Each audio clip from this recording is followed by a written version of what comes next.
तुमच्या विश्वासाचा आवाज जळगाव उन्नती। जनसामान्याचे प्रश्न, न्यायासाठी लढणाऱ्या मजलुमांचे हित। आम्ही नेहमीच तुमच्या सोबत। सत्याला वाचा फोडणारी बातमी, जलद आणि अचूक माहिती मिळवण्यासाठी जळगाव उन्नती न्यूजवर रहा अपडेट। रामराज्य प्रवासाचा संदेश, अयोध्येपासून रामेश्वरापर्यंतची पदयात्रा। मलकापूर श्रीराम वानगमन मार्गाने सुरू झालेली शैलेंद्रसिंग महाराजांची पदयात्रा सामाजिक समरसतेचा संदेश देत मलकापूरमध्ये पोहोचली आहे। भगवान श्रीरामांच्या जीवनातून प्रेरणा घेऊन संघटितपणे कार्य करण्याचा संदेश देत महाराजांनी 27 नोव्हेंबर 2024 रोजी अयोध्येतून या ऐतिहासिक प्रवासाला सुरुवात केली। रामलल्लांचे विराजमान व रामराज्याचे स्वप्न। अयोध्या धाम येथे रामलल्लांचे विराजमान झाल्यानंतर रामराज्याची पुनर्स्थापना हा या यात्रेचा मुख्य हेतू आहे। 2335 किमी अंतराचा हा प्रवास 75 दिवसांत पूर्ण होणार असून 15 फेब्रुवारी रोजी रामेश्वरम येथे समाप्त होईल।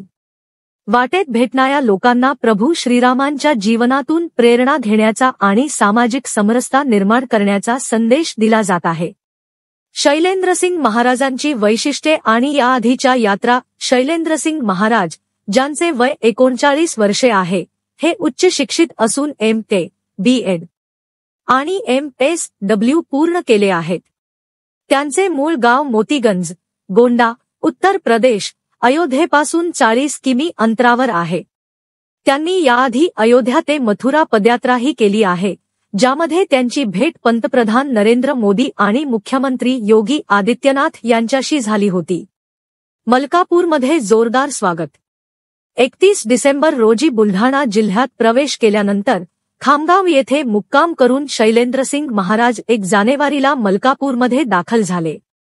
त्यांच्या आगमनानंतर विश्व हिंदू परिषद व बजरंग दलाच्या वतीने उत्स्फूर्त स्वागत करण्यात आले।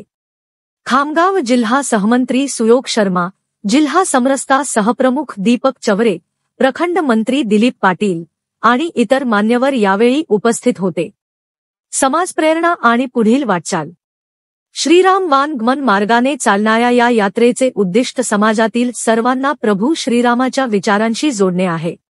सीताराम नामजप करत शैलेंद्रसिंग महाराज लोकांना एकत्र येण्याचे आवाहन करत आहेत।